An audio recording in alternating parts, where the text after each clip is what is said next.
أعوذ بالله من الشيطان الرجيم.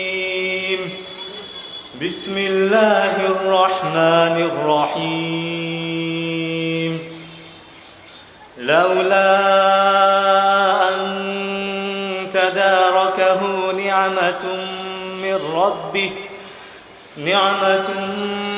من ربه لنبذ بالعراء وهو مذموم فاجتباه ربه فجعله من الصالحين.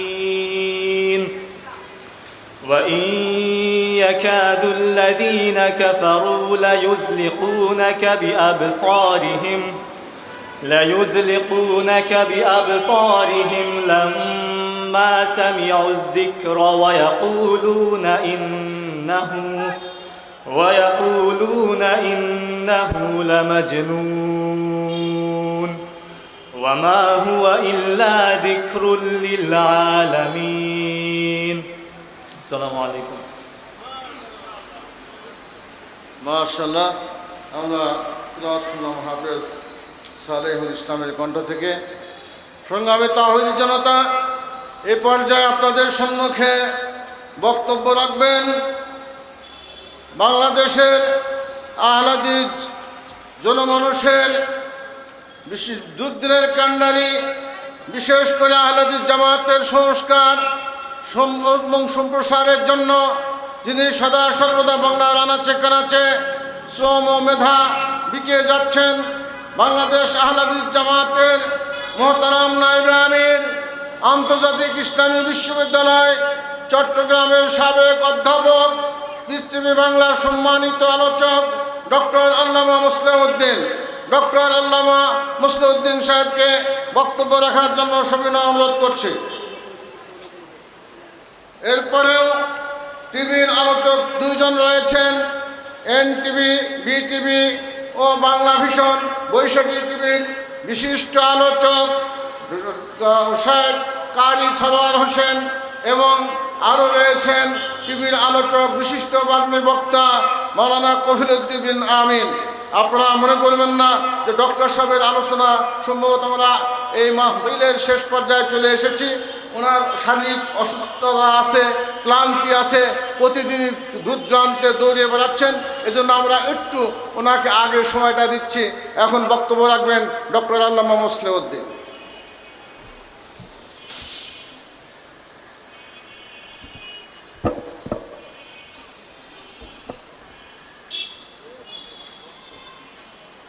السلام عليكم ورحمة الله وبركاته. الحمد لله والصلاة والسلام على رسول الله. أما بعد فأعوذ بالله من الشيطان الرجيم. تلك الدار الآخرة نجعلها للذين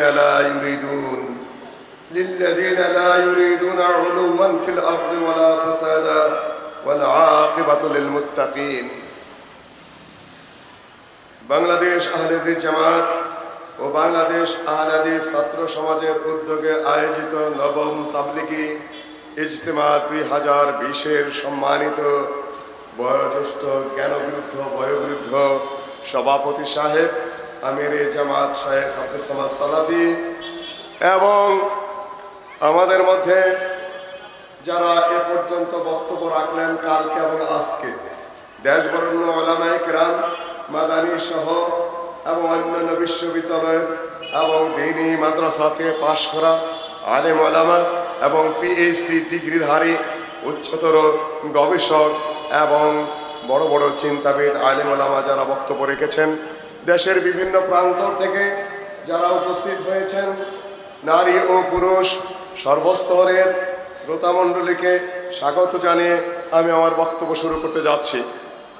প্রশাসনের সদস্যবৃন্দ, গোয়েন্দা বিভাগের সদস্যবৃন্দ, স্কুল কর্তৃপক্ষ, সুরিটুলার পঞ্চায়েত, মসজিদ কর্তৃপক্ষ, স্থানীয় জনতা, যারা দেশের থেকে বিভিন্ন এলাকা থেকে আগত শ্রোতাদেরকে এবং এই সমবেত জনতাকে আপনারা স্বাগত জানিয়েছেন, থাকার জায়গা করে দিয়েছেন, পানির ব্যবস্থা করে দিয়েছেন, আলোর ব্যবস্থা করে দিয়েছেন।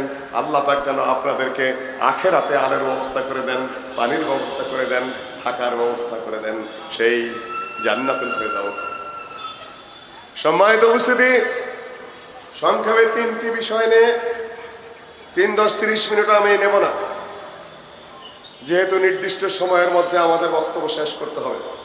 একটি হলো আহলুস সুন্নাহ, দ্বিতীয় হলো সালাফি, তৃতীয় হলো আহলুল হাদিস। আহলুস সুন্নাহ নিয়ে আজকাল খুব কথা হচ্ছে, কালকে একটু ইশারা দিয়ে গেছি। দেখুন, দুঃখের বিষয় হলো এই, গতকাল ডক্টর আব্দুল্লাহ ফারুক আলোচনা করেছেন, আজকে ডক্টর সাইফুল্লাহ আলোচনা করলেন, আজকে ডক্টর আবু বকর জাকারি আলোচনা করলেন। এখানে আমাদের প্রায় 80 বছরে পৌঁছে গেছেন প্রবীণ সালাফি মাদানী আলেম আমাদের সভাপতি সাহেব, তিনি রয়েছেন। আমরাও ভাঙ্গাচোরা কিছু লেখাপড়া করে এসেছি, আমরা ইসলাম প্রসঙ্গে কিছুই জানি না। ইসলাম প্রসঙ্গে জ্ঞান রাখে শরীয়ত বয়াতি, ইসলাম প্রসঙ্গে উচ্চতর জ্ঞান রাখে বাংলাদেশের মমতাজ বেগম, ইসলাম প্রসঙ্গে সর্বোচ্চ জ্ঞান রাখে তরিকত ফেডারেশনের নাম আমি আর বললাম না। পার্লামেন্টের মাননীয় স্পিকার একজন উচ্চ শিক্ষিতা মানুষ, আমরা তা জানি, ভদ্র মহিলা। ডেপুটি স্পিকার তিনি অত্যন্ত ঝানু ভাগো মানুষ, দিন ধর্ম প্রসঙ্গে তার যথেষ্ট জ্ঞান আছে, এটা আমার জানা আছে। উত্তরবঙ্গের 2-1টা প্রোগ্রামে তার সাথে আমার থাকার সুযোগ হয়েছে, বসার সুযোগ হয়েছে। অত্যন্ত বিনয়ী ভদ্রলোক মানুষ, তাও আমি জানি। আমার একটা ছোট্ট প্রশ্ন, আমেরিকার পার্লামেন্টে যদি খ্রিস্টান ধর্ম প্রসঙ্গে কোনো বিবৃতি দিতে হয়, রাস্তার একজন পপ গায়ককে আমেরিকান পার্লামেন্টে আমন্ত্রণ জানানো হবে কিনা? ভারতের পার্লামেন্টেও আমন্ত্রণ জানানো হয় শ্রী শ্রী রবি শঙ্করকে, যার সাথে ডক্টর জাকির নায়কের বাহাস হয়েছিল, ওই জাতীয়কে। ব্রিটিশ পার্লামেন্টেও যদি জানানো হয় আমন্ত্রণ ধর্ম ব্যাখ্যা দেওয়ার জন্য, ক্লারিক্স যদি ডাকা হয়, লিগাল ওপিনিয়ন যদি দিতে হয়, তাহলে কি পথের কোনো পাগলা গায়ক গায়িকাকে ব্রিটিশ পার্লামেন্টে আমন্ত্রণ জানানো হবে? আপনাদের যদি ধর্ম প্রসঙ্গে, দিন প্রসঙ্গে কিছু জানার প্রয়োজনই ছিল, তাহলে মদিনা ইউনিভার্সিটি ডক্টর সাহেব যারা এখানে উপস্থিত, উম্মুল কোরা ইউনিভার্সিটি ডক্টর সাহেবরা যারা উপস্থিত, ইমাম মোহাম্মদ বিন সৌদ ইসলামিক ইউনিভার্সিটি যারা, তারা, এমনকি দেওবন্দের যারা বড় আলেম রয়েছেন তারা, নাদওয়াতুল উলামার যারা বড় আলেম রয়েছেন তারা, জামিয়া সালাফিয়ার ফারেক যারা তারা, এবং ইসলামী জ্ঞান বিজ্ঞানে যারা উন্নততর জ্ঞান রাখেন, তাদেরকে ডাকতে পারতেন। কিন্তু ইসলামের ব্যাপারে যখন দেখেছি পার্লামেন্টে ওই ধরনের বয়াতি, যাদের বয়াত কোনো শিক্ষিত মানুষে শোনে না, ধান ক্ষেতের মধ্যে চিৎকার বাইরে পাগলের মতো, যাদের খাইয়া কোনো কাজ নাই, বিনোদনের কোনো জায়গা নাই, ওই শ্রেণীর এক লোক যে তাদের সাথে যায় বিনোদন করে, ওই শ্রেণীর বয়াতি এবং বয়াতিনীদেরকে দিয়ে আপনারা ধর্মের ব্যাখ্যা করাচ্ছেন। কোথায় নামিয়েছেন দেশটাকে? পার্লামেন্টকে কোথায় নামিয়েছেন? এটা আমাদের জাতীয় পার্লামেন্ট, তার একটা সম্মান রয়েছে, তার একটা মর্যাদা রয়েছে, তার একটা ইজ্জত রয়েছে। সেখানে কোন বিষয়ে কথা বলবে তার একটা প্রসিডিউর রয়েছে, তার একটা প্রসিডিংস রয়েছে, সিস্টেম রয়েছে। আপনারা আমাদেরকে পাগল মনে করবেন না, মনে করবেন না যে আমরা কিছুই বুঝি না, আমরা রাষ্ট্র বুঝি না, আমরা সরকার বুঝি না, আমরা আইন বুঝি না, আমরা প্রশাসন বুঝি না, আমরা বিচার বুঝি না, পার্লামেন্টের দায়িত্ব কিন্তু আমরা বুঝি না। কে কোথায় কোন কথা বলতে পারবে সেই প্রসঙ্গে আমাদের কোনো ধারণা নাই। আমরা কে এত পাগল ছাগল নাকি দেশে সব নাগরিক? কি মনে করেন আপনারা?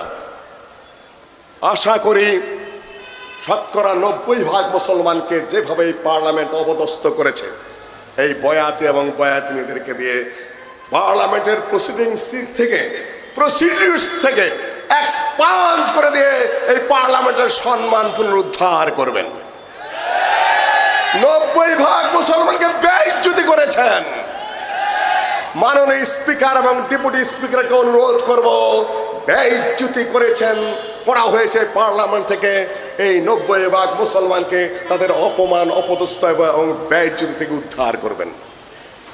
সোজা খেলা তামসা নয়, এটা এটা দিন, এটা ধর্ম, এটা শরীয়ত, এটা কোরআনের কথা, এটা হাদিসের কথা, আল্লাহর কালাম, রাসূলের কালাম। বয়াতি নির্দেশ এটা অপদস্থ করতে দেওয়া যেতে পারে না। কি বুঝাতে চান আপনারা? কোথায় নেমেছেন, কোথায় নামিয়েছেন একটু উপলব্ধি করার চেষ্টা করবেন। আমি আক্রমণ করছি না, আমি দৃষ্টি আকর্ষণ করছি শুধুমাত্র। মারাত্মক ভুল করেছেন, মারাত্মক অপদস্থ করেছেন, জিল্লতি করেছেন, অপদস্থ করেছেন গোটা জাতিকে। সম্মানিত উপস্থিতি, যার তার মতো কথা বলে রাস্তাঘাটের দিন ধর্ম নিয়ে, এর কারণ হল ডক্টরদের কোনো মূল্য নেই। যে ব্যক্তি হার্ভার্ড থেকে, যে ব্যক্তি ক্যামব্রিজ থেকে, যে ব্যক্তি অক্সফোর্ড থেকে ইংরেজি ডিগ্রি নিয়ে আসলো, আমেরিকান, কানাডিয়ান এবং ব্রিটিশ বড় বড় বিশ্ববিদ্যালয় থেকে বিজ্ঞানের উপরে একেবারে বড় বড় ডিগ্রি নিয়ে আসলো, তাদেরকে মূল্যায়ন করবেন না বৈজ্ঞানিক হিসাবে এবং ইংরেজি জানা হিসাবে, আপনি মূল্যায়ন করবেন ওই পথে ঘাটের হকার যারা রাস্তায় রাস্তায় আটার বড়ি বেছে, ওদেরকে আপনি মূল্যায়ন করবেন। আপনার মূল্যায়নের জ্ঞানটা কতটুকু? কাকে দিয়ে দিন ধর্মের মূল্যায়ন করেছেন, কাদের বিরুদ্ধে কথা বলাচ্ছেন? কয়েকটা দৈনিক পত্রিকা আবার লেগেছে, ওই জাতের পত্রিকা, ভালো কথা তাদের চোখে পড়ে না। ফকির নিয়ে বয়াতিনি একতারা দোতারা আলাদা, তার দোতলাওয়ালারাই তাদের কাছে ইসলামের সবচেয়ে বড় শিক্ষিত মানুষ। সম্মানিত উপস্থিতি, আশা করি এগুলা করবেন না, নিজেরা অপদস্থ হবেন পৃথিবীতে এবং আখেরাতে। সবাই জিততে চান, জিতার জন্য যত কুপথ অবলম্বন করার সেটা আপনারা অবলম্বন করেন। আমাকে জিততে হবে, আমাকে নির্বাচনে জিততে হবে, আমাকে ক্ষমতায় জিততে হবে, আমাকে আলোচনায় জিততে হবে, আমাকে বক্তব্যে জিততে হবে, আমাকে জিততেই হবে। সত্য নিয়ে হোক, মিথ্যা নিয়ে হোক, হালাল দিয়ে হোক, হারাম দিয়ে হোক, বৈধ পথে হোক, অবৈধ পথে হোক, আমাকে জিততেই হবে। কিন্তু একটা কথা মনে রাখবেন, অবৈধ পথে কেউ জিততে চেষ্টা করবেন না। কেন? আল্লাহ পাক বলে দিয়েছেন, তিলকা দারুল আখিরা নাজআলুহা লিল্লাযিনা লা ইউরিদুনা উলুওয়ান ফিল আরদি ওয়ালা ফাসাদা। আখিরাতের ওই জান্নাত আমরা নির্মাণ করে রেখেছি লিল্লাযিনা লা ইউরিদুনা উলুওয়ান ফিল আরদি, যারা পৃথিবীর বুকে অন্যায় পথে, ভুল পথে, বিভ্রান্তির পথে জিততে চায় না, তাদের জন্য। লা ইউরিদুনা উলুওয়ান ফিল আরদি ওয়ালা ফাসাদা, ফিতনা ফাসাদ ছড়াতে চায় না। ওয়াল আকিবাতু লিল মুত্তাকিন, এবং শেষ পরিণতি মুত্তাকিদের জন্য। দু একটি হালকা কথা, হাওয়াই বক্তব্য দিয়ে কয়েকদিন মাঠ ময়দান গরম করা যাবে, কিন্তু শেষ পরিণতি, সুপরিণতি, জিত আল্লাহর কাছে মুত্তাকিনদেরই হবে ইনশাআল্লাহ আজিজ। এটা আল্লাহর পক্ষ থেকে নির্ধারিত করা। পৃথিবীতে কত রং ঢং, কত খেল তামাশা ধর্ম নিয়ে করার চেষ্টা করেছে, কোনোটাই টিকে নাই। খালকে কোরআনের মাসালা নিয়ে করা হয়েছে। ইমাম আহমদ হাম্বলের যুগে মনে হলো যেন একেবারে আহলুস সুন্নাহ ওয়াল জামাতেরা পরাজিত হয়ে গেছে। ইমাম আহমদ হাম্বল এবং তার একজন সঙ্গী ছাড়া আর কোনো লোক নেই।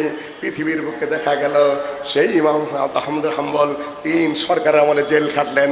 মৃত্যুর পরে দেখা গেল 25 লক্ষ লোক তার জানাজায় উপস্থিত হয়েছে। কি মনে করেছেন? আর তিনি যেটা বলেছেন আকীদার ব্যাপারে, নীরব নিভৃতে জেল খেটে 3 সরকারের আমলে হানাফি, শাফি, মালিকি, হাম্বলি, আহলে হাদিস সকলে এক বাক্যে তার বক্তব্যই কোরআনের মাসালা এবং আকীদার মাসালায় মেনে নিয়েছে। আপনি ওইখানে নাচায় কি করবেন? যা সত্য, যা হক সেটাই টিকবে, ওই বাউল নাচায় কিছু হবে না। 2 আহলে সুন্নাহ, সুন্নি সুন্নি করছেন। সুন্নি কি? সুন্নি বিষয়টা বুঝেনি না। অনেক জায়গায় দেখতেছি সুন্নি এবং আহলে হাদিস, সুন্নি এবং আহলে হাদিস, সুন্নি এবং আহলে হাদিস। সুন্নি কি? সুন্নি চিনেন আপনি? কিছুই চিনেন না, চিনার কথা না। হাতুড়ি ডাক্তারের কাছে যারা ডাক্তারি শিখতে যায়, এই কাঠ মিস্ত্রির কাছে যারা ইঞ্জিনিয়ারিং শিখে, তাদের জ্ঞানের পরিধি কতটুকু? তারা বোঝেনটা কি? আপনারা ছেলে পড়ান ইঞ্জিনিয়ারিং ইউনিভার্সিটিতে, বড় বড় ইঞ্জিনিয়ারের কাছে, বড় বড় ডাক্তারের কাছে ডাক্তারি পড়ান, আর দিন শরীয়ত শিখতে যান ওই বয়াতির কাছে। আপনার কমন সেন্স, তাহলে আপনার জ্ঞানটা কত থাকবে? ওর উপর ভিত্তি করে বলে দেন আহলে হাদিস এবং সুন্নি 2 ভাগে বিভক্ত। সুন্নিকে? সুন্নি হলো আল্লাহ নবী বলেছেন ফাইন্নাহু মাইয়াইশ মিনকুম বা'দি ফাসায়ারা ইখতিলাফান কাসীরা, আমার পরে তোমরা যারা বেঁচে থাকবে দেখবে যে বহু মত, বহু পথ, বহু চিন্তা, বিভিন্ন ধরনের বক্তব্য মাঠে ময়দানে ছড়ে রয়েছে। তখন আলাইকুম বিসুন্নতি ওয়া সুন্নাতিল খুলাফায়ে রাশিদিন আল মাহদিয়িন, তখন তোমরা আমার সুন্নত আঁকড়ে ধরবে এবং আমার খুলাফায়ে রাশিদিনের সুন্নত আঁকড়ে ধরবে। এই যে খোলাফায়ে রাশিদিনের সুন্নত, আল্লাহর নবীর সুন্নত, সাহাবীগণের সুন্নত যারা আঁকড়ে ধরে আছে তারাই সুন্নি। আমি আবার বলছি, সুন্নি নামে যারা 12ই রবিউল আউয়ালে মিছিল বাইর করে, কাওয়ালি গান গায়, তারপরে নিজেদেরকে সুন্নির দাবি করে, এ তো সুন্নি না, এগুলো সুন্নি। সাহাবীদের আদর্শ যারা ধরে আছে, আল্লাহর নবী বলেছেন আমার আদর্শ, সাহাবীদের আদর্শ, তারপরে তাবেঈনের আদর্শ, যারা আকীদার ক্ষেত্রে, আমলের ক্ষেত্রে, চিন্তার ক্ষেত্রে, সকল ক্ষেত্রে, মুআমালাতের ক্ষেত্রে যারা ধারণ করবে তারাই কিয়ামতের পর্যন্ত সুন্নি এবং আহলুস সুন্নাহ ওয়াল জামাআহ। তিনি হানাফি হতে পারেন, শাফি হতে পারেন, মালিকি হতে পারেন, আহলে হাদিস তো আছেনই। এই হলো আহলুস সুন্নাহ। আল জামাআকে যারা মুসলিম জামাতের আকীদাতে বেরিয়ে যায়নি, শিয়াদের মতো, খারেজিদের মতো, মুতাজিলীদের মতো, কাদারিয়াদের মতো, জবরিয়াদের মতো, মুরজিয়াদের মতো, বর্তমান যুগের কুরআনীদের মতো এবং কাদিয়ানীদের মতো যারা বের হয়ে যায়নি, আহলুস সুন্নাহ ওয়াল জামাতের আকীদার ভিতরে রয়েছে। আর আহলুস সুন্নাহ ওয়াল জামাতের যে শাসকরা রাষ্ট্র পরিচালনা করবে, সেই রাষ্ট্রের ঐক্যের মধ্যে যারা রয়েছে, যারা খারেজিদের মতো, শিয়াদের মতো বিদ্রোহ করে রাষ্ট্রে বিশৃঙ্খলা সৃষ্টি করেনি, তারাই হলো জামাতবদ্ধ, তারাই হলো আহলুস সুন্নাহ ওয়াল জামাআহ। বিস্তারিত বিবরণ আমি দিচ্ছি না, আমি বহু বই পুস্তক স্টাডি করে আপনাদের সামনে সহজ করে তুলে ধরছি শুধুমাত্র। সময় উপস্থিতি, আহলে হাদিস সুন্নি নয়। আপনারা দাবি করছেন আহলে হাদিসরা সাহাবীদের, তাবেঈদের পথের অনুসারী, আল্লাহ নবীর পথের অনুসারী, তারাই যদি সুন্নি না হয় তাহলে পৃথিবীতে বুকে দ্বিতীয় সুন্নি আর কে হতে পারে? বিস্তারিত বিবরণ আমি দিতে চাই না। কাদিয়ানীদের বিরোধিতা কারা করেছে বলুন? কাদিয়ানীদের বিরুদ্ধে বাহাস করে কেউ পারছে না। শাইখুল হাদিস, শাইখুল হিন্দ মাহমুদুল হাসান সাহেব, তিনি সানাউল্লাহ অমৃতসরী, যিনি অল ইন্ডিয়া আহলে হাদিস কনফারেন্সের প্রতিষ্ঠান সেক্রেটারি জেনারেল, তাকে দোয়া করে দিলেন যে কাদিয়ানীদের সাথে বাহাস করে তুমি জিতো, আমরা তোমাদের পিছনে আছি। কাদিয়ানীদেরকে তিনি হারিয়ে দিলেন। কাদিয়ানী বলছে যে, কাদিয়ানীকে প্রশ্ন করছেন সানাউল্লাহ অমৃতসরী, অল ইন্ডিয়া আহলে হাদিস কনফারেন্সের সেক্রেটারি জেনারেল, প্রতিষ্ঠাতা, যে শোনো, তুমি নবুয়তের দাবি করছো, তার দলিল কি? কোরআনে এসেছে, সে বলছে ইয়াতি মিন বা'দ ইসমুহু আহমদ, ঈসা আলাইহিস সালাতু ওয়াস সালাম বলে গেছে আমার পরে নবী আসবেন, রাসূল আসবেন, তার নাম আহমদ, আমার নাম আহমদ। যে তোমার নাম তো আহমদ নয়, তোমার নাম তো গোলাম আহমদ, আহমদের গোলাম। যে গোলাম আহমদের গোলাম বাদ দাও, থাকলো কি? যে আহমদ থাকলো। তাহলে শোনো, আমার নাম কি? যে আপনার নাম সানাউল্লাহ, তাহলে সানাউল্লাহ সানা বাদ দাও, কি থাকে? এখন যদি আমি বলি আল্লাহ হয়ে আমি তোমাকে নবুয়ত দেই নাই, আমি নবুয়ত দেই নাই তোমাকে, কাজে ফালতু কথা বলো না। নাউযুবিল্লাহ মিন যালিক। বহু বাহাসে প্রায় 30-36টা বাহাস উল্লেখ করা হয়েছে। আব্দুল মজিদ খাদেম উল্লেখ করেছেন কাদিয়ানীদের বিরুদ্ধে অন রেকর্ড কথা বলছি। তারপরে কাদিয়ানী চ্যালেঞ্জ করলো, মুবাহেলা, যে ভুল পথে আছে সে আগে মারা যাবে। চ্যালেঞ্জ গ্রহণ করলেন সানাউল্লাহ অমৃতসরী। 2-3 দিন, কিছুদিন পরেই লাহোরে তার এক শিষ্যের বাড়িতে বাথরুমে গিয়ে কলেরা হয়ে পায়খানার মধ্যে পড়ে মারা গেল গোলাম আহমদ কাদিয়ানী। এবং এরপরে সানাউল্লাহ অমৃতসরী সাহেব 40 বছর বেঁচে ছিলেন। তাহলে এই বাহাসটা কার হাতে হলো? আহলে হাদিসের সাথে এবং কাদিয়ানীদের সাথে। শিয়াদের মধ্যে সবচেয়ে বেশি বই কে লিখেছে উপমহাদেশে বলুন? আহলুল হাদিসে রেখেছে। গত বছর রবিউল আর্টিকেল রেখেছিল। সবচেয়ে বেশি বই আহলে হাদিসরা লিখেছেন এবং তার মধ্যে একজন হলেন আল্লামা ইহসান ইলাহি জহির। ঢাকায় এসেছিলেন, বুড়ারা দেখেছেন তো? আল্লামা ইহসান ইলাহি জহিরকে ডেকেছিলেন ঢাকায়, বুড়ারা দেখেছেন। ওই বীর মর্দে মুজাহিদ ডজনে ডজনে বই লিখেছেন। লাহোরের কিংবা কোথাও এক কনফারেন্সে ফ্লাওয়ার পিসের মধ্যে ওই শিয়ারা একটা বোমা রেখে দিল, বক্তব্য দেওয়া অবস্থায় সেই বোমাটা বিস্ফোরিত হয়ে শিয়াদের বোমায় আল্লামা এহসান আল জহির আহলে হাদিসের এই বিশাল নেতা পাকিস্তানের শাহাদাত বরণ করেন। আমি তখন রিয়াদে লেখাপড়া করি। মৃতপ্রায় অবস্থায় রিয়াদে তাকে নিয়ে যাওয়া হলো। সৌদি সরকার তাকে স্পেশাল ফ্লাইটে নিয়ে গেলেন। আমি তার জানাজায় শরিক হয়েছি। শেখ বিন বাজ রাহিমাহুল্লাহ তার জানাজা করেছেন। আর আপনারা বলেন আহলে হাদিস সুন্নি না? তাহলে সুন্নি কে এই পৃথিবীর বুকে?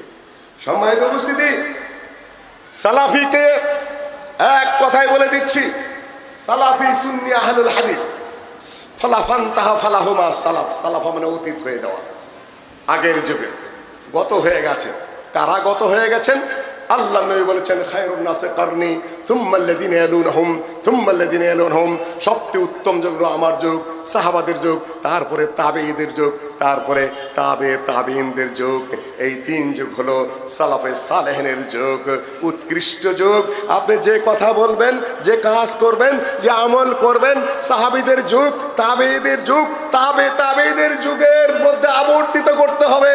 তাদের কথার সাথে যদি না মেলে, আচরণের সাথে যদি না মেলে, বক্তব্যের সাথে যদি না মেলে, আপনার হাজার কথা বাতিল, একটাও গ্রহণযোগ্য নয়। কেননা সালেফে সালেহিনের তিন যুগের সাথে আপনার কথা বলছে না। আপনি এই টুমটুম একতারা বাজাইয়া আর পথে ঘাটে ওষুধ পেয়েছে আপনি দিনের কথা বলবেন। আপনি কোরআন জানেন না, আপনি তাফসির জানেন না, আপনি হাদিস জানেন না, সাহাবীদের বক্তব্য জানেন না, তাবেঈদের বক্তব্য জানেন না, তাবেঈদের বক্তব্য জানেন না, এগুলো আপনার মাথায় নাই। আর আপনি দিনের বক্তব্য দিতে চলেছেন, শরীয়তের বক্তব্য দিতে চলেছেন, আর আহলে হাদিসদেরকে আলাদা একটা লাইনে ফেলে দেওয়ার চেষ্টা করছেন।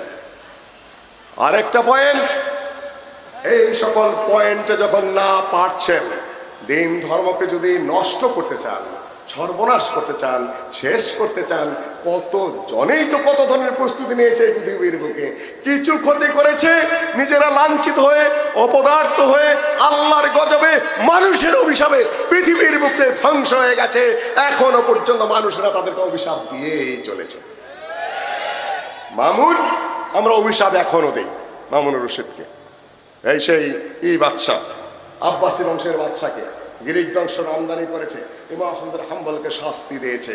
আমরা এখনো পর্যন্ত ইমাম আবু হানিফাকে জেলখানায় যারা শাস্তি দিয়েছে তাদেরকে আমরা এখনো পর্যন্ত অভিশাপ দেই। যারা ইমাম শাফিকে ইয়ামান থেকে ধরে এনেছে তাদেরকে আমরা এখনো পর্যন্ত অভিশাপ দিয়েই চলেছি, লাঞ্ছনা করেই চলেছি। ইমাম মালিককে যারা গাধার পিঠে উল্টা করে চড়িয়ে হাতের মধ্যে পাথর বেঁধে মদিনার বুক দিয়ে ঘুরিয়েছে নিজেদের পক্ষে ভ্রান্ত মাসালা বের করার জন্য, ইমাম মালিক নতি স্বীকার করেননি। তিনি হাত বাঁধা অবস্থায়, মুখে চুনকালি মাখা অবস্থায় গাধার পিঠে উল্টা হয়ে বসে অপদস্থের মধ্যে বলে দিয়েছেন মান কানা ইয়ারিফুনি ফায়ারিফুনি ওয়া মান লাম ইয়ারিফনি ফালইয়ারিফনি আনা মালিক ইবনে আনাস ওয়া কাদ উমিরতু মিনাল হুকুমা আনা আকুলা তালাকুল মুকরাহ জায়েজ ওয়া আনা আকুলু তালাকুল মুকরাহ লাইসা বিশাই। সেই গাধার পিঠে উল্টা হয়ে বসে হাত বাঁধা অবস্থায় বলছেন তোমরা মদিনাবাসী, তোমরা যারা আমাকে চিনো তারা তো চিনো, যারা চিনো না তারা চিনো না। আমি মালিক ইবনে আনাস, আমাকে নির্দেশ দেওয়া হয়েছে জবরদস্তির তালাক বৈধ, কিন্তু আমি বলছি জবরদস্তির তালাক বৈধ নয়। আমি আমার বক্তব্যের উপর অটল আছি। ইমাম মালিক যারা শাস্তি দিয়েছেন তারা অভিশপ্ত, লাঞ্ছিত। ইমাম মালিক ইমাম হিসাবে এই পৃথিবীর বুকে টিকে আছেন।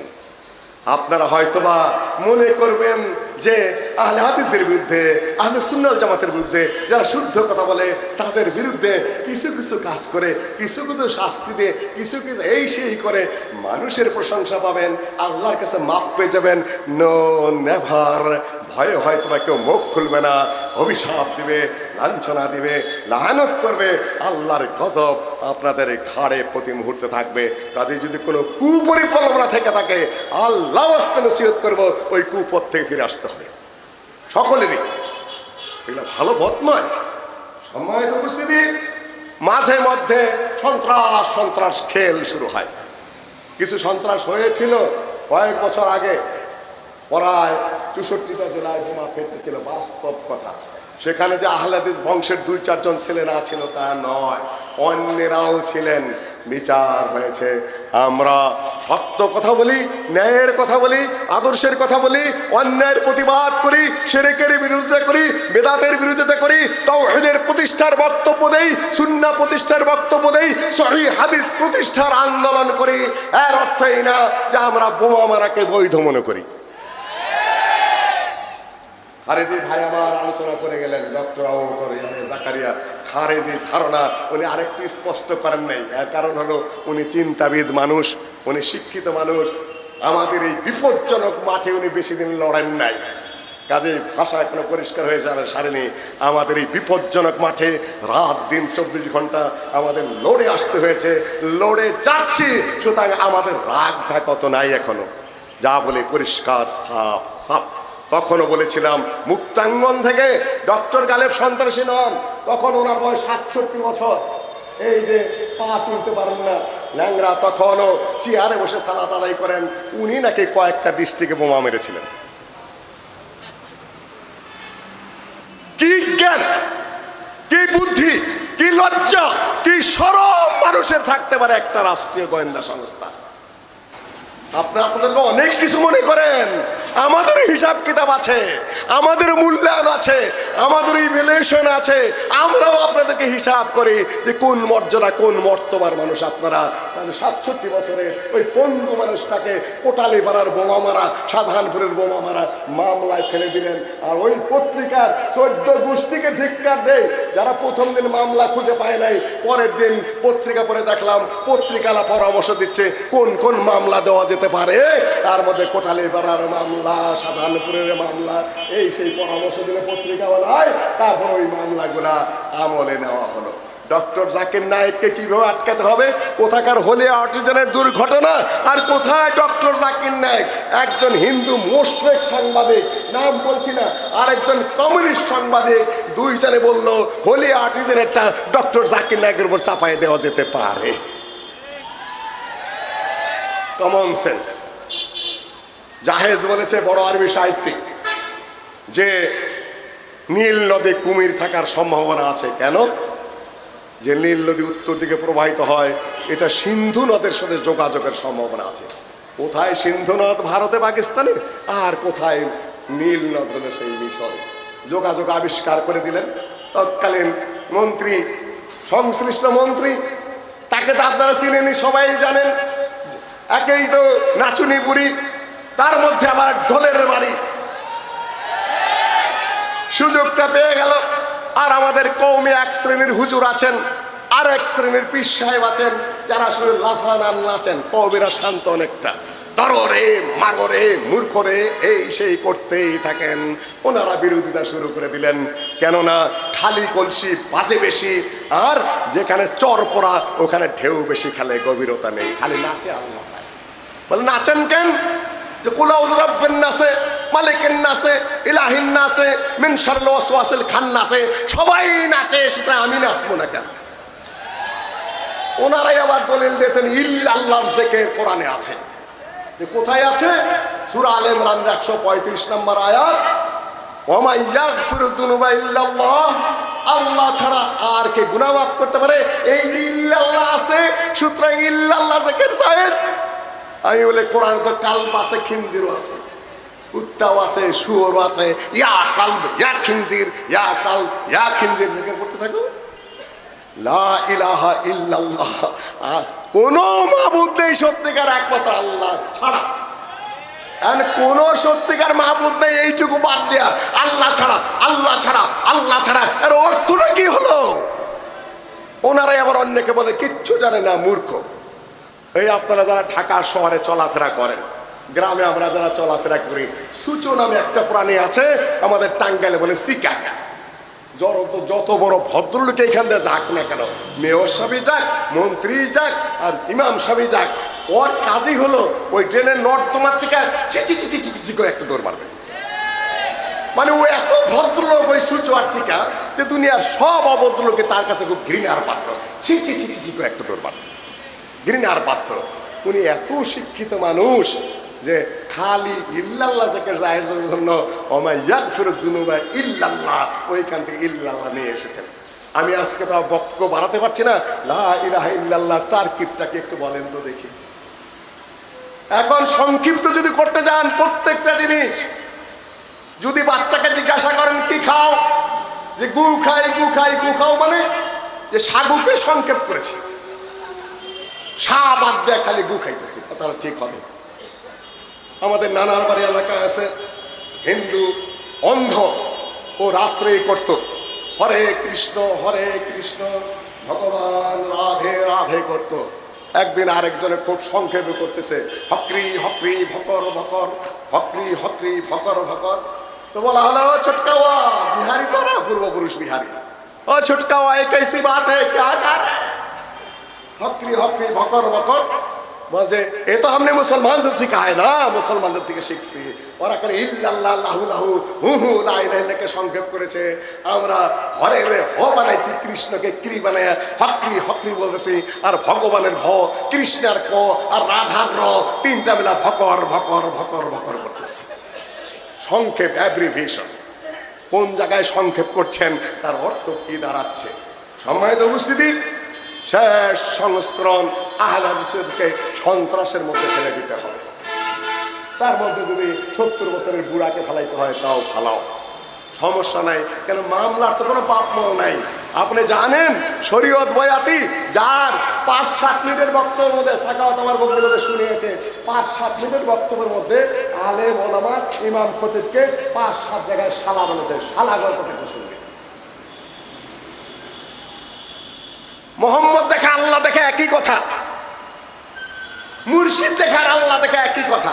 যত ধরনের শিরকি কথা, যত ধরনের কুফরি কথা, যত ধরনের অশ্লীল অশ্রাব্য কথা সবই তার বক্তব্যের মধ্যে রয়েছে। হাইকোর্ট তাকে জামিন দেওয়ার জন্য উদ্গ্রীব হয়ে গেছে। গতকালের খবর অনুযায়ী সরকারকে রুল জারি করেছে হাইকোর্ট, কেন শরীয়ত বয়াতিকে জামিন দেওয়া হবে না, সরকার জবাব দাও। আমি বলবো সরকারের কাছে কঠিন বিষয় রয়েছে।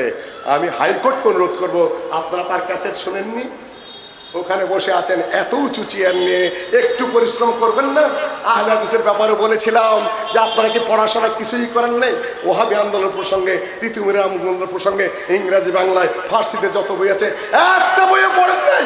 সুপ্রিম কোর্টের বিচারপতি সংশ্লিষ্ট বিষয়ে আপনি বিচার করবেন আর 200-400 বই পড়বেন না, আপনি বিচারপতি হওয়ার যোগ্যই নন। ওই চেয়ারে বসেছেন কেন? আমাদের মতো সাধারণ 200-400 বই পড়ি যে কোনো বিষয়ের উপরে। আপনি সুপ্রিম কোর্টের বিচারপতি, আপনাকে ইনভাইটেড করা হয়েছে, সম্মান দিয়ে সেখানে বসাতে হয়েছে, 200-400 বই না পড়ে পত্রিকা পড়ে আপনি রায় দিয়ে দেন, বিচার বিভাগের দুরবস্থা এখানে পরিষ্কার হয়ে যায়। পড়াশোনা কেন করেন না? ওখানে বসে আপনার কামটা কি? সকল ধরনের সুযোগ সুবিধা আপনাকে দেওয়া হচ্ছে, আর আপনি পড়াশোনা করেন না মানে? 2-4 জন বিচারকের কথা শুনেছি, সারা রাত ক্রিকেট দেখা চোখ কসলাইতে যায় যায়, কিসের বিচার করবে? এখানে ডেট দেয় আর ডেট দেয়। কেন ডেট না দিলে শিষ্যরা খাবে কি? উকিলরা। আর বেশি কিছু কইতে চাই না, আমার অনেক শিষ্য আমার এখন ওকালতি করে। সমস্যা ভাই, কাজে আমি সবাইকে বলছি না, আগের যুগের অগ্নে যোগ্য সৎ সাহসী প্রম্পটলি বিচার করতেন, তাদের সুনাম রয়েছে, সুনামকে আবার ফিরিয়ে আনতে হবে। আমরা কোনো ভয় ডর করি না, কোনো সংকোচ নেই আমাদের, পরিষ্কার কথা। রায় দিয়ে দিলেন অনেকের পরে, আলহামদুলিল্লাহ আমাদের 46 জন অ্যারেস্ট ছিল, নির্দোষ খালাস হয়ে এসেছে। শেষ ব্যক্তিটি মাশাআল্লাহ গত 1 মাস আগে শামসুল হুদা কুড়িগ্রামের, তাকে আমরা বের করতে পেরেছি। লাস্ট ব্যক্তি আহলে হাদিস নির্দোষ প্রমাণিত হয়েছে। 46 জনের, ডক্টর গালেব থেকে নিয়ে শুরু করে, সালামি সাহেব থেকে শুরু করে 46 জনের একজনের বিরুদ্ধেও কোনো ধরনের কোনো এভিডেন্স বা কোনো দোষ প্রমাণ করা সম্ভবপর হয়নি। ওয়ালিল্লাহিল হামদ। বিচার বিভাগ নিয়ে সমালোচনা যাই করি, পুলিশ বিভাগ নিয়ে সমালোচনা যাই করি, আলহামদুলিল্লাহ এই ক্ষেত্রে আমাদের একটু ভোগান্তি হলেও তারা আলহামদুলিল্লাহ সঠিক রায় দিয়েছেন, এই জন্য আমি তাদেরকে ধন্যবাদ জানাচ্ছি। আবার নতুন করে পত্র পত্রিকা একটু খোঁচায়, পত্রিকা বিক্রি হয় না, কি করবে? প্রথম পাতায় সন্ত্রাস সন্ত্রাস খেল। আমার এক চাচা বলেছেন, বৌমা গো, এই সংসার খেলা আর সংসার করা দুটো এক জিনিস না।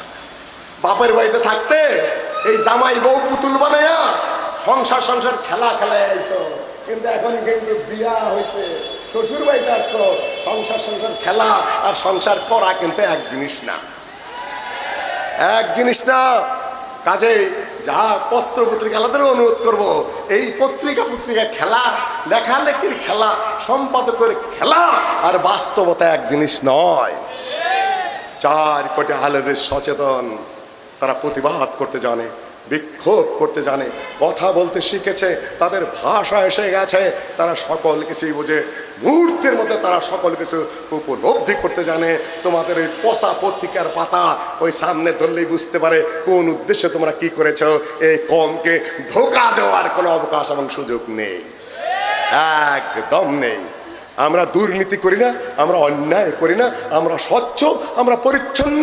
কোনো পত্রিকাওয়ালা, কোনো বিচার বিভাগ যদি হয়ে থাকে, কোনো প্রশাসনিক ব্যাপার, কোনো চিন্তাবিদ, কোনো পার্লামেন্টের কোনো সদস্য, কোনো বয়াতি এবং বয়াতিনী জালিয়াতি করবে না, অন্যায় করবে না, দুর্নীতি করবে না, বাজে কথা বলবে না। আমরা বাজে কথা ধারি না, আগেও না, বর্তমানেও না।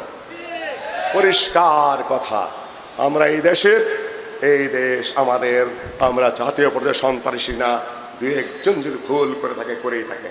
দেখুন তো ঢাকা বিশ্ববিদ্যালয়ে মারামারি, কয়টা আহলে হাদিস ছাত্র আছে? আবরারকে যারা হত্যা করেছে বুয়েটে, সেখানে কয়জন আহলে হাদিস আছে?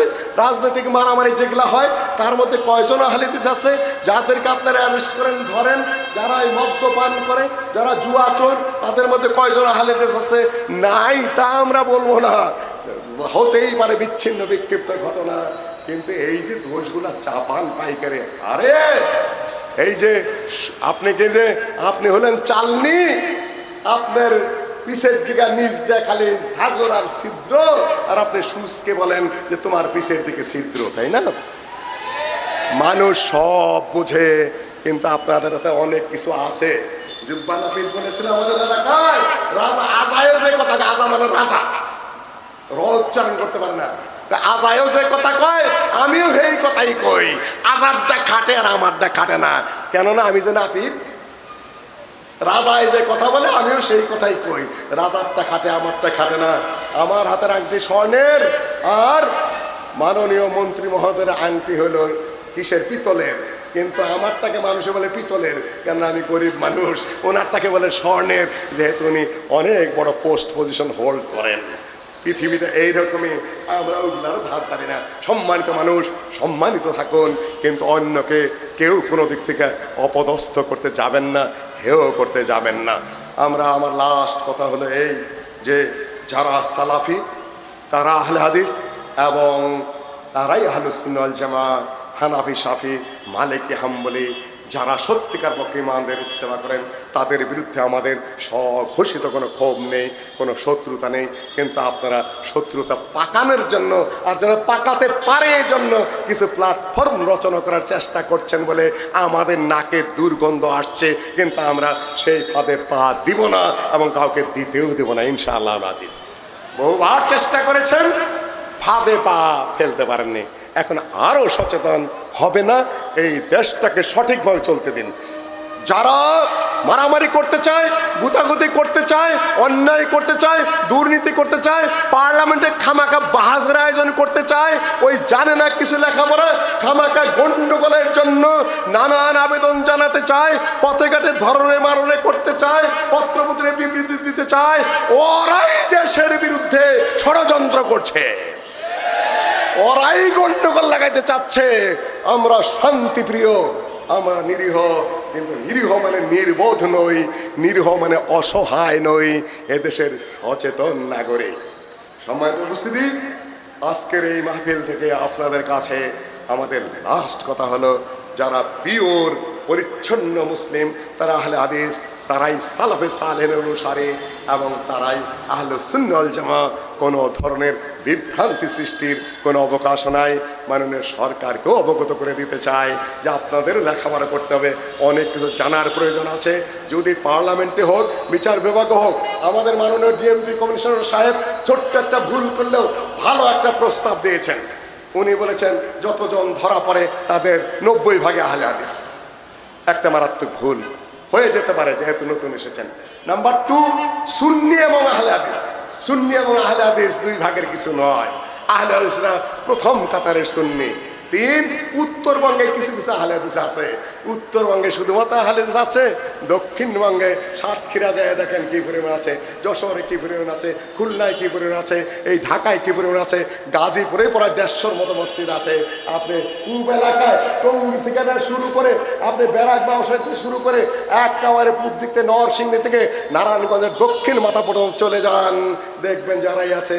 আর শুধুমাত্র পুরাতন যারা তারাই, নতুন যারা গ্রহণ করছে শিক্ষিত সমাজ, ছাত্ররা, যুবকেরা, তরুণেরা যখন দেখছে, আমি আহলে হাদিস নাম নিতে বলছি না সর্বত্র, কিন্তু আহলে হাদিস একটা ভালো প্ল্যাটফর্ম, তারাও যে পরিমাণ গ্রহণ করছে, বক্তব্য শুনছে, কিতাবের সাথে হাদিসের সাথে যখন মিলিয়ে দেখছে, এটাই অ্যাবসলিউট, এটাই রাইট, একটা পরিচ্ছন্ন, লক্ষ লক্ষ যুবক যুবতী এই পথে চলে এসেছে।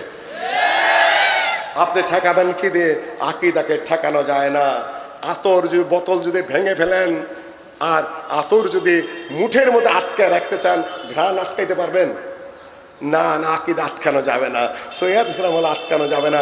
যারা আটকাইতে আসবেন তারাই প্রভাবিত হয়ে ইনশাআল্লাহ মানে শুদ্ধ আকীদার দিকে চলে আসবেন। এই যুগ এসে গেছে। আল্লাহ ওয়াহদাহু লা শারীকা লাহুর কাছে কামনা করছি যে শুদ্ধ পরিচ্ছন্ন যা তাই গ্রহণ করুন, হিংসা করবেন না, ভুল পথে হাঁটবেন না, অন্যায় পথে হাঁটবেন না। যা শুদ্ধ, যা পরিচ্ছন্ন, যা সাফ, যা দলিল সাপেক্ষ, যা শুদ্ধ দিন, সেটাই একেবারে রাষ্ট্রের ঊর্ধ্বতন কর্তৃপক্ষ থেকে নিম্নতম পর্যন্ত উদাত্ত কণ্ঠে আহ্বান জানিয়ে আজকের মতো আমি আমার বক্তব্য এখানেই শেষ করছি। দূর দূরান্ত থেকে যারা এসেছেন তাদেরকে ধন্যবাদ। তারা পরিচ্ছন্ন কথা বলবেন এবং স্থানীয় সবাইকে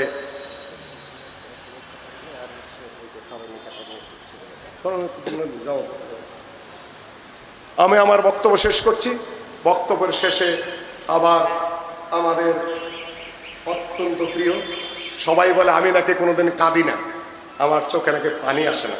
একবারে নাকি চোখে পানি এসেছে। মায়ের কোলে হয়তো বা কেঁদেছি, ওটা তার আমি দেখি নাই, মা দেখেছে। তারপর থেকে নাকি কোনোদিন আমার চোখে সরাসরি কেউ পানি দেখেনি, একমাত্র শাহাদতের মৃত্যুর আগে। কোথা থেকে পানি বেরিয়েছে আমি জানি না।